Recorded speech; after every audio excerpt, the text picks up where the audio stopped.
Gracie, help me out. Huh? Why? Well, my wife told me that I have to pay for all our living expenses except for groceries. I overheard this conversation at the trendy restaurant where I went to have lunch with a friend. Seated nearby was a man I recognized, chatting with a woman I'd never seen before. The man was my husband. Yes, I had stumbled upon my husband's infidelity. My name is Heather, and I'm a 27-year-old part-time working housewife, married for 4 years. My husband, Isaac, is a year younger and works part-time at a restaurant as a freelancer. In college, I found him cute and didn't worry too much about him not job hunting. I naively thought that as long as I worked hard, our future would be fine, not giving it any serious thought. But after marrying him upon his graduation just because we were going out, I began to feel uneasy about his $1,300 take-home pay. At that time, I was in my second year of working and earning $1,900. We could make ends meet, but I worried about what would happen if we had a child. Before our wedding, my in-laws were very concerned about our marriage. Are you sure you want to marry our son? You're still young. Maybe you should wait until Isaac's job situation is more stable. I didn't understand the meaning of her words at the time. Living with my parents, I never had money troubles and didn't comprehend the significance of supporting ourselves after marriage. After experiencing the challenges of marriage, I realized how naive I had been and often regretted rushing into it. In the beginning, I was determined to make our marriage work, believing I had to put in more effort. So I started a side gig working from home in addition to my regular job. Surprisingly, it suited me well, and after 3 years of marriage, I quit my full-time job to focus solely on working from home. Our lifestyle improved, and we managed to save a considerable amount. We were financially stable enough to welcome a child, but unfortunately, we still couldn't conceive. Isaac kept quitting and starting part-time jobs, so I suggested he become a full-time house husband. Hey, I'm earning a decent amount, so you don't have to push yourself to work part-time. I want you to be a stay-at-home husband and support my work. But he made a disgusted face at my proposal. What? You just sit in front of a computer typing all day? No, I'm working. You quit your job and made me work. What do you mean you're earning? I'm supporting us, and if I quit my job, we won't be able to make ends meet. I didn't know what he misunderstood, but he said that. Remember when I told you I wanted to quit my job because I could earn more working from home? I guess you didn't understand me. What? Working from home is just pocket money. Leave the work to me and you take care of the house. Hey, you wouldn't say that if you know how much I make. I tried to show him my bank book, but he refused to look at it. Thinking there was no problem with him continuing to work part-time, I dropped the subject. But then he started acting strangely. I had received $700 for living expenses until now, but he stopped paying even that, and his time at home outside of his part-time job gradually decreased. One night, when he came home drunk, I complained. You know, you also use electricity, gas, and water in this house, right? At least help with some living expenses. It's true I wanted you to become a full-time house husband, but since you decided to continue working part-time, I've been doing the housework. And because of that, I've reduced my working hours. Also, where have you been hanging out lately? But he just glared at me, annoyed. Shut up. I'm the head of this household. To you, I'm your master. Wear a maid outfit and welcome me home saying welcome back. You're a full-time housewife. Don't do side jobs. He yelled and fell asleep on the sofa. Fine. If you insist, I'll focus on housework, I said, smiling at the drooling Isaac. The next day, I apologized to my clients and informed them that I wouldn't be able to continue working once I completed my current tasks. For the next few days, I focused on finishing my remaining work, and eventually, I became unemployed. Even so, we could afford to live comfortably because we had plenty of savings. I could live without working for about a year, so I didn't have any problems. When Isaac came home from his part-time job, I told him, "Isaac, I've decided to quit my side job, just like you said." He smiled a little. Really? You finally realized I was right, huh? Yes, you were right. Of course. I'm working hard every day, and I'm more important than you, who just earns a little money by playing with a computer at home. Yes, it seems so. Although annoyed by his tone, I still handed him a cash card and a bank book with a smile. It was a newly created card, and I had already contacted each company to change the direct debit to this card. "I have a favor to ask of you, my wonderful husband." "What is it?" "It seems I'm not good at managing money. I can't make ends meet with the $700 you give me, and you didn't even give me living expenses last month or the month before." "Don't you have any savings? I didn't know you were so careless with money, Heather." "Yeah, it seems that way. That's why I want to leave it to you." "If that's the case, leave it to me. $200 a month should be enough for food expenses, right? You should be able to manage that." My strategy of appearing submissive seemed to work, and he confidently took charge of all the payments except for the $200 a month he gave me for food expenses. Of course, $200 wasn't enough for food expenses, so I covered the difference with my own savings. The first rent payment seemed to go well, but as he watched the bank account balance gradually decrease with each payment for electricity, gas, and phone bills, his face turned pale. When I casually asked, "How's the money management going, honey?" he forced a smile and replied, "It's going well, of course. I'm the best at managing our finances." "If we don't have enough money, let me know. I still have some money from my side job." "I don't need to rely on such a small amount of money." "All right. Next month, the water bill will also be deducted, so be sure to let me know if you're really in trouble." "What? The water bill?" His face turned pale, but I left him with a smile. Currently, Isaac is supposed to be providing $1,100 for living expenses, excluding food, but since we've always been living frugally, there should be no problem. We chose a cheap apartment for rent, and our utility bills are just a little over $100. We have no debt, and our internet and phone bills aren't that high either. With some tight budgeting, our expenses should be around $1,000. He can use the extra $100 as pocket money. In fact, I've saved the money he has given me for living expenses until now, and I have about $20,000. If he needs more pocket money, he can either increase his part-time work or switch to a better-paying job. I think it's up to him whether or not he wants to do that. But I didn't know anything. I had no idea what he was doing behind my back. One day, I went to a trendy restaurant that was popular recently for lunch with my friend Iris.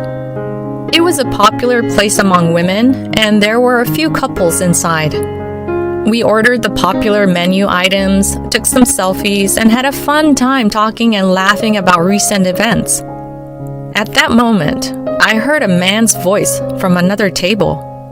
"Gracie, help me out." "Huh? Why?"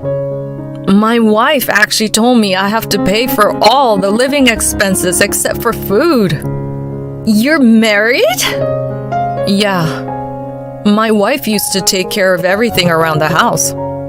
Then why don't you ask your wife to do it again? I can't do that. I boasted and said something stupid. She must have gotten mad at me and decided to let me handle the living expenses. I looked at the table in surprise. It was Isaac and a woman I had never seen before. The woman was a young girl in her 20s. She was just the type he would like. When I told Iris that one of the people in the couple was my husband, she became very interested and started recording their conversation on her smartphone. Was it a lie when you said you were working part-time for your dream? Huh? Oh, did I say that? But you can actually make a living on a part-time job. He was laughing foolishly, and the woman glared at him. I thought I might be okay with marrying you, but wow, you're the worst. If I were your wife, I'd definitely divorce you right away. Who else but your wife would put up with a broke, freeloading man who asks for help after spending all the money on her? Don't ever contact me again. The woman said that and stood up, quickly leaving the restaurant. Iris immediately followed her. When I looked at Isaac, he seemed to be crying with his head down. So I stood up, paid the bill at the register, and chased after Iris. When I went outside, Iris had caught up with the woman and said, "Can I talk to you for a moment?" The woman looked at her suspiciously, so I stepped in between them right away. I'm Isaac's wife. We heard your conversation with him at our table earlier, and we were wondering if we could talk to you for a moment. The woman turned pale and apologized. I'm so sorry. I didn't know he was married until just now. I understand. It's okay. We just want to talk for a bit. Iris, the woman named Gracie, and I went to a different cafe, and we decided to hear her story. It seemed that he had been cheating on me with Gracie for about half a year. She said that the reason he started acting tough towards me was probably because she praised him. I got her permission and recorded our conversation. When I first met Isaac, he was such a gentleman and would buy me anything I wanted. He would always take me to nice restaurants for meals and brag that he was making enough money from his part-time job so he wouldn't have any problems with living expenses. That's why I said things like cool, manly, and reliable, and that I liked him, but it was just lip service. Iris nodded in agreement. I see. He misunderstood what was being said to him. That's why he started acting tough towards you, who didn't show him respect as a husband. Respect him as a husband? That's impossible. He only makes $1,300 a month. I've never seen him chasing his dream, and he's always complaining about not having money. He's always getting into fights with other staff and quitting. I think he's changed jobs over 20 times. He can't work in the neighborhood, so he works at a store 2 stations away. Upon hearing my story, both Iris and Gracie turned pale. How in the world did you manage to have a married life with him? Well, I'm the one who makes more money. Honestly, I'm not struggling financially. Maybe I hurt his pride as a man when I asked him to become a stay-at-home husband. But that's not a good reason for him to cheat, is it? Iris looked at me seriously and said, Of course not. I didn't say anything because I thought you two were happy together, despite Isaac being a freeloader. But if you are suffering, I have something to say. Divorce him. He doesn't care about you right now. I can't imagine you raising a child with someone like that, if you ever have one. I want you to divorce him before you have children and find someone better for you. I nodded vigorously at her words. Yeah, you're right. I've been thinking I need to work hard for him all this time. From now on, I want to work hard for myself. After that, Iris introduced me to a lawyer who was an acquaintance of her husband. The video of Isaac and Gracie arguing that Iris took, as well as the recorded testimony from Gracie, served as evidence, and the divorce preparations went smoothly. Then I brought up the subject of divorce to Isaac. Hey, do you know a girl named Gracie? He looked surprised for a moment, but then looked away, pretending not to know her. No, I don't know her. Who is she? You don't know? Could it be that you have early onset dementia or something? You're making fun of me again? Your husband? Uh-huh, I am. I showed him the video of him and Gracie arguing that Iris had sent me. You really don't remember anything about Gracie? It seems like you've been supporting her quite a bit for the past 6 months. Hey, before I took over managing the money, you had about $500 in allowance, right? But from what I hear from Gracie, it seems like you've been spending more than $500. Where did you get that money from? When I asked, his face broke out in a cold sweat, and he stammered out an answer. Actually, I borrowed $2,000 through a cash advance. What? You went into debt just to support her? Well, she said that men who spend money on her are attractive. So what about the repayment? There's no problem with that. My hourly wage has gone up recently, and I'm taking home $1,400. I also switched the cash advance to a revolving payment plan so I can pay it back every month without any trouble. But when I make the payments, I'm left with only $100. I somehow managed to convince her to settle for a cheaper place the last time. As he explained with a laugh, I was left speechless and exasperated. After a deep sigh, I immediately presented him with divorce papers. I can't believe you'd borrow money with a revolving payment plan. You're insane. But how you spend your money is no longer any of my concern. As a severance payment, I'll give you 20% of our assets. I've saved part of the money I've earned and the living expenses you've paid me. It seems pointless to ask you for alimony, so once we're divorced, never involve yourself with me again. Huh? What are you talking about? Even if you say 20% of the assets, it's not that much, right? How can you really make demands with that kind of money? This is why women are so brazen. Since he didn't seem to understand, I showed him the reality. It's $20,000. What? That much? Are you lying? Saying you actually didn't have it just to disappoint me? That's not gonna work. I've figured out these past 3 months paying for my own living expenses. There's no savings in this house at all. Not wanting to talk to him any longer, I took out my bank book from my bag and showed it to him. You didn't want to see the bank book when I tried to show it to you before. Did you not want to face the reality that I'm earning more than you? Well, too bad. I'm earning $9,600 a month.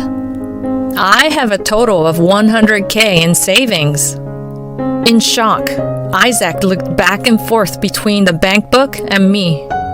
Anyway, I don't want to be married to someone like you who's irresponsible with both money and women. I don't even want to divide our assets. If we could cut ties, I'd even pay off the debt you've created. So don't ever get involved in my life again. From now on, we'll communicate through our lawyers, so don't contact me directly. With that, I picked up the luggage I had prepared earlier and left the house. When I returned to my parents' house, they greeted me warmly. After returning to their house, I started working from home again. I resumed working with the clients I had been dealing with before. At first, my income didn't increase as much, but after a while, it returned to its previous level. After that, Isaac apparently cried to his parents, but since I was offering favorable terms, we decided to proceed with an amicable divorce without any negotiations.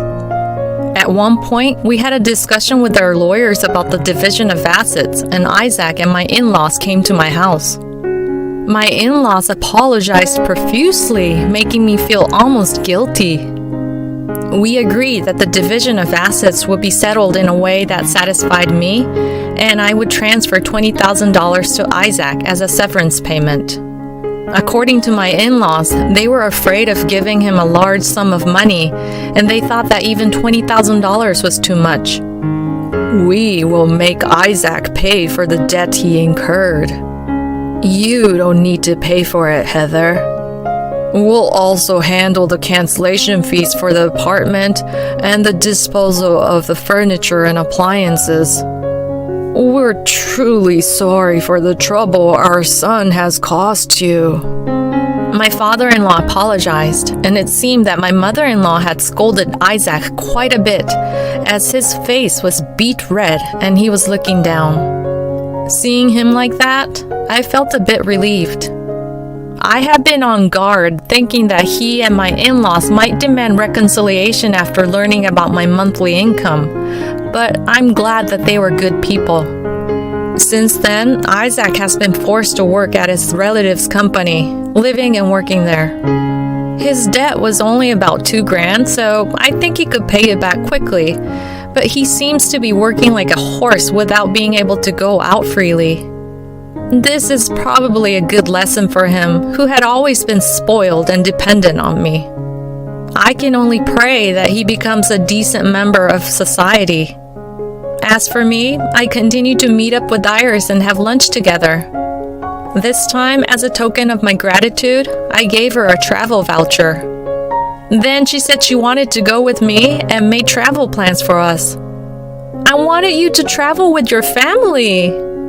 Of course, I'll go with my family too.